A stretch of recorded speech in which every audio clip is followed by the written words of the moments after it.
Hi, folks. 2 weeks ago, Bloomberg Television released a video, which I'm going to link on the description below, about it was titled, Why the United Kingdom Economy Can't Rely on London Alone. And they went into all kinds of issues around why the United Kingdom economy is distorted and has a over-reliance on London. Though I did find that, obviously, I suppose it's true, the United Kingdom economy is relying a lot on London, which is not healthy.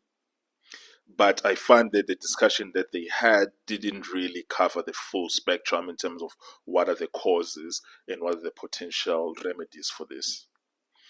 Also, I found that the comment section also was, as in most issues that relates to economies, not just the UK economies, even when you're discussing the American economy or you're discussing the Australian economy or the French economy or the South African economy, a lot of times people just scratch on the surface and they don't look at the things that really matter.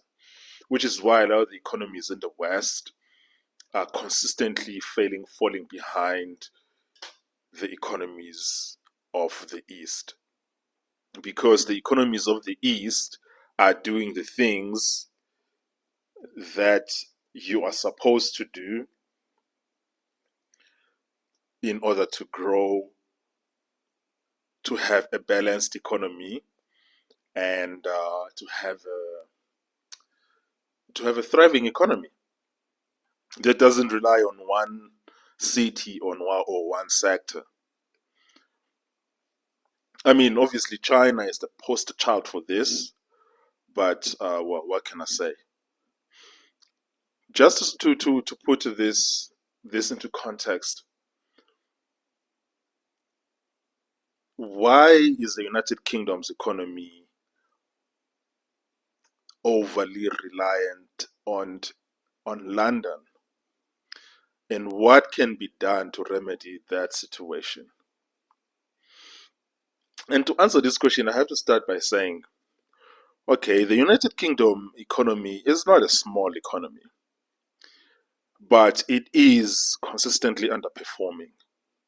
And because it is underperforming, it is affecting the lives of the people who live in that once great nation. And I must say once great nation because I feel that the politicians have destroyed this nation. As most economies in Europe, the leaders of these economies have consistently been destroying these economies in the past 50 years.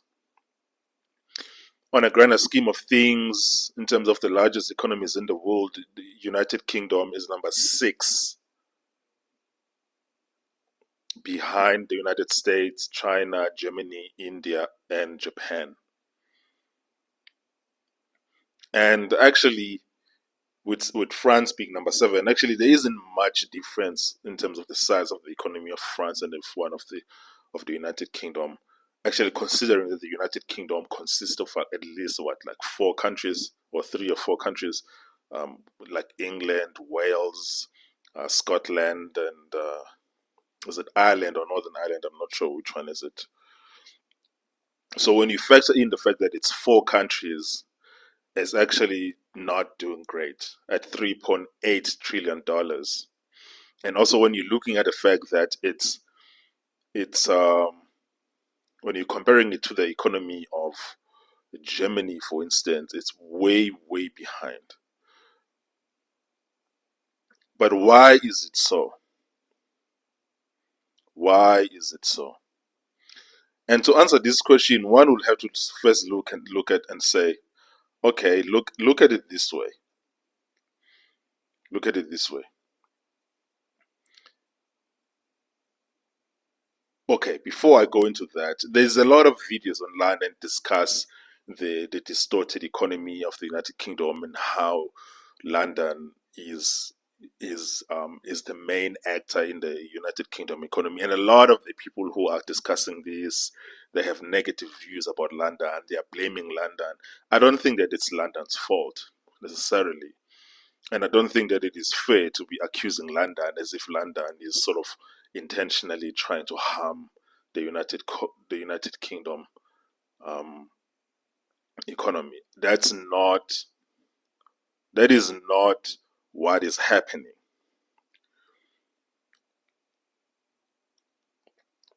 So this is what's going on. This is what is going on. In the past 20 years, for instance, the United Kingdom, the GDP of the United Kingdom has not grown by 3% or more. 3% GDP growth year on year is the number for economies of this size.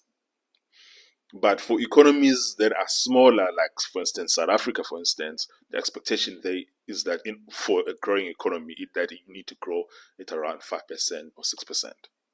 So for larger economies like the United Kingdom or the US or China or Germany, the expectation for a growing economy is that you need to be growing at 3% or more. And in the past 20 years, the United Kingdom, this is since 2004, 2005, the United Kingdom has not even once grown by 3% or more. And obviously, when you're looking at of GDP growth of any nation in the world, you can't look at the year 2021. Why? I've already said it in another video before, because in 2020, most economies closed down by maybe 50 to 60%. And then in 2021, the economies were reopened. So you're going to have figures of GDP growth that are actually not factoring in the real growth. You are just factoring in that the economy is being reopened from 2020 when it was closed down. So that's why you can never use 2021. It's a distorted number. I mean, I would even say that you can't even use the number of 2010, but that's fine. We can leave that for now. Let's just focus on the number of 2021. You can't use the number of 2021. It's an anomaly that does not accurately reflect the true health of any economy, because most economies had closed down almost completely in 2020. So with that said, with the exception of 2021, the United Kingdom economy had not grown by 3% or more in the past 20 years. And that is not acceptable. Furthermore, looking into terms of why London is the main hub of economic activity in the United Kingdom, one has to look at the fact that 82% of the United Kingdom economy is the services sector, financial services in particular. 82% of the GDP of the United Kingdom is the services sector. No matter who you are, which country you are, you cannot have an economy that is 82% services. That is just grotesque at so many levels. And it's also a recipe for disaster going forward. Because that would mean that your economy does not create anything, that your economy does not add value. Your economy is only based on the services that are also easy to lose and are not creative and don't create high paying job for the large numbers of people. So when you diversify an economy, it's not just about whether the economy is in London, because if the United Kingdom economy was over relying on London, but there was a lot of heavy industry happening in and around London, then I wouldn't have a problem with it, because that would mean the majority of Britons are actually working in high paying jobs. And I'm going to give you a figure of what does that mean in the particular context of the United Kingdom.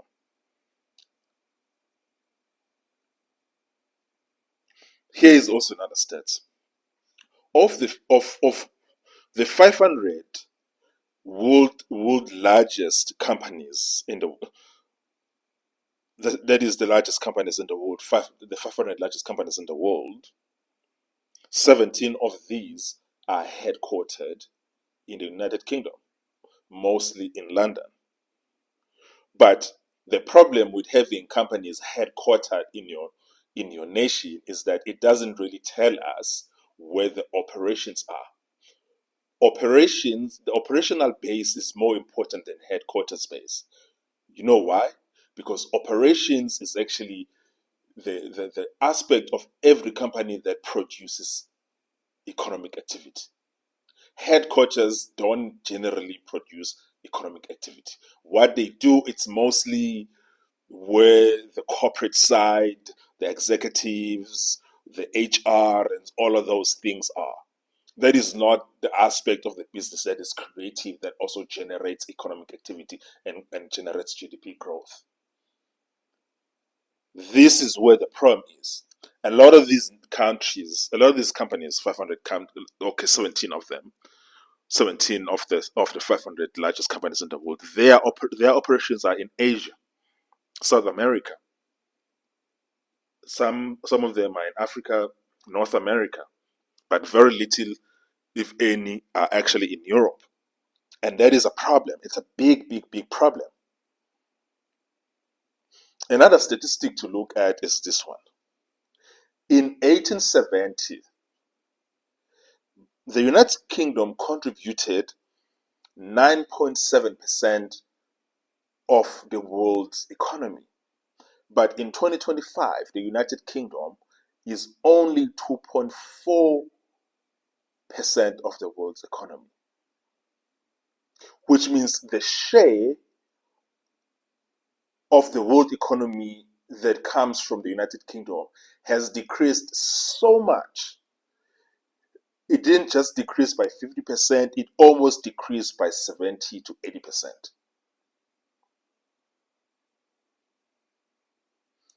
That is actually quite insane. Because in the 1800s and the 1900s, Great Britain was an industrial powerhouse. There was a lot of heavy industry happening in the United Kingdom. And subsequently, which is why they were contributing so much into the world economy.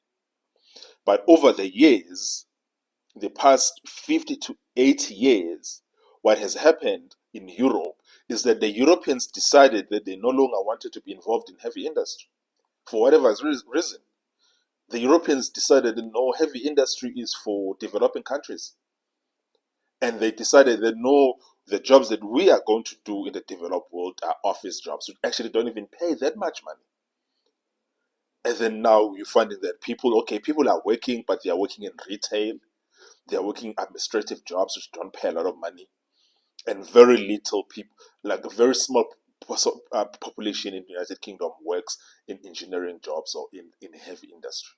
And subsequently, the United Kingdom right now is not producing as much as it used to produce. And a lot of it comes from this bullshit notion that industrial jobs are jobs of the past. That is the greatest lie that has ever been told to the West. Industrial jobs are not jobs of the past. I'm telling you now that it is better for you to have a welding job than for you to be an HR officer in London in terms of your earning ability. It's better for you to have a welding job, electrician job, plumbing, rigging, a boiler maker, mechanic, diesel mechanic. People who do those jobs are more likely to be living a better lifestyle than people who are doing these white collar jobs in offices like administration and crap like that. But then you guys decided that, you know what, we are done with industrialization, we are done with creating things, we are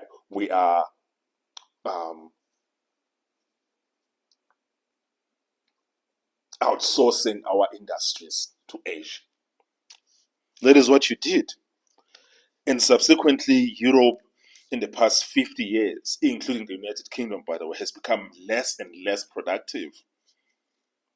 And by becoming less and less productive, then almost all of your economic activity then got concentrated on financial services, which is what is happening in the United Kingdom, where 82% of your economy is the services sector.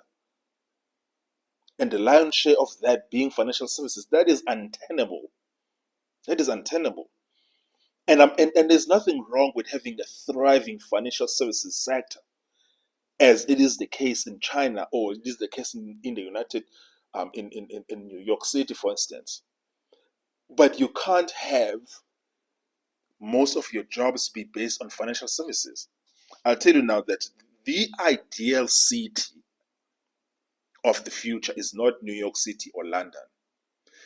The ideal city is Houston,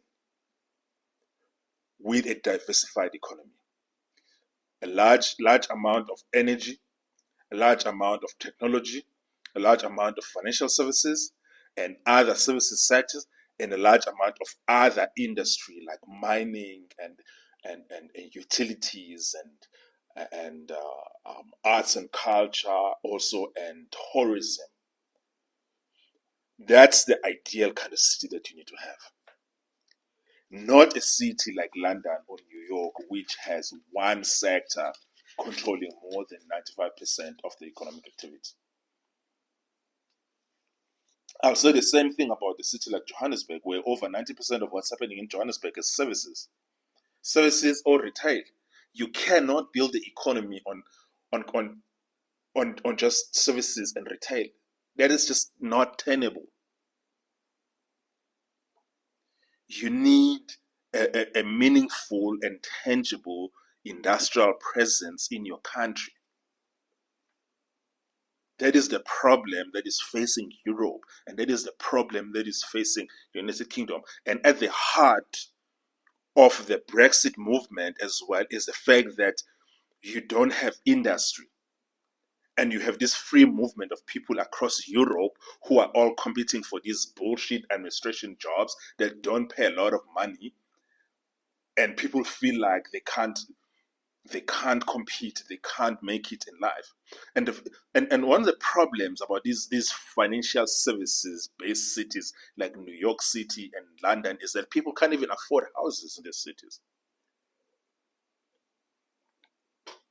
People can't afford houses, people can't afford rent. Let me tell you something. The average salary in the United Kingdom should be around £70,000 a year. That should be the average salary. I can even take it down and say £60,000 a year. That should be the average salary. But the shape that the United Kingdom economy is in right now, it is almost impossible. It is almost impossible for the average or the majority in the United Kingdom to be earning at least £60,000 a year. This is what happens when you trade industry for financial services. You need a thriving financial services sector, which is what China has in Beijing and Shanghai, but also you need to have a thriving industrial base. You need to be making everything. But one of the things that the United Kingdom can do right now is you need to invest heavily in your agricultural sector. That is one thing that is the easiest to do. Put billions of pounds into agriculture, which has an ability to absorb as millions of low-skilled to semi-skilled to unskilled Britons. And then you use that as a springboard to value addition like agri-processing. And then, because that's a second step. Because if you have a thriving agricultural sector, and then obviously meaning that you are able to export a lot of your agricultural produce, the next step then becomes value addition there, which becomes agri-processing. And then people then they get to earn salaries that are above the average without necessarily having to go to college. Most college qualifications are useless unless they're in the STEM field. But also the problem in Europe is that even if you have STEM related qualifications, you don't get paid a lot of money. Even doctors in the United Kingdom don't get paid a lot of money. the shape of the United Kingdom economy is so bad that it is almost impossible to work and live in the United Kingdom and become very rich, or come from nothing and end up actually earning, let's just say, £120,000 a year, £150,000 a year, coming from nothing. You have these high taxes, which basically means that the United Kingdom is a socialist state, which are stifling growth in your economy, and you have no intention in investing in industry. And actually, what's been happening is that in the past 50 years, all of your economies in Europe are stagnating. This is why you have at least three Asian nations that are ahead of you. You have Japan ahead of you, you have India ahead of you, and you have China ahead of you. Even if you put aside China, because you are not going to catch China. But is there a particular reason why India and Japan are ahead of you? The reason is that you are not investing in industry and they're investing in industry. And the person who invests in industry wins all the time. This is at the heart between the dispute between the United States and China. That at least the people in the United States understand that you need industry. You need industry. So all of this talk about how the United Kingdom over relies on London is meaningless unless it's going to be followed by saying we need to start investing in industry. I don't care whether that industry is in London or is it in Manchester or it's in Birmingham. Invest in industry. Blue collar jobs. That's what you need. If there's anything that you always hear repeatedly in this channel, is that blue collar jobs are the heartbeat of every economy. That is how Asian nations are lapping you. That is how Asian nations are beating the shit out of you. And Europe needs to disabuse of its notion that blue collar jobs are jobs of the past. If blue collar jobs are jobs of the past, I promise you that most of the European nations are going to be so far behind. Brazil is going to be ahead of you. South Africa is going to be ahead of you. Even Russia is going to be ahead of you. As long as you continue to tell yourselves that blue collar jobs are jobs of the past. So for me, this talk that I saw on Bloomberg television that the United Kingdom economy over relies on London is neither here nor there. Not unless it is followed by what are we going to do to invest in industry, manufacturing, mining, energy, nuclear energy, things like that. Light industry, heavy industry.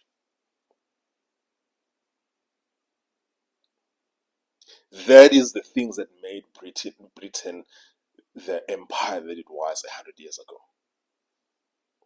If you want to go back to being the power that you were 100 years ago, you need to go back to industry. Those are the things that made America the great power that it is now. And also the death of industry in the US is responsible for the gradual loss of power being transferred to China.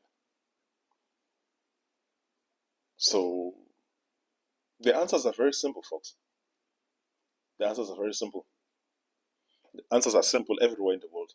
Industry is the way to go. You need to choose which industries are the easiest to get into in your particular context.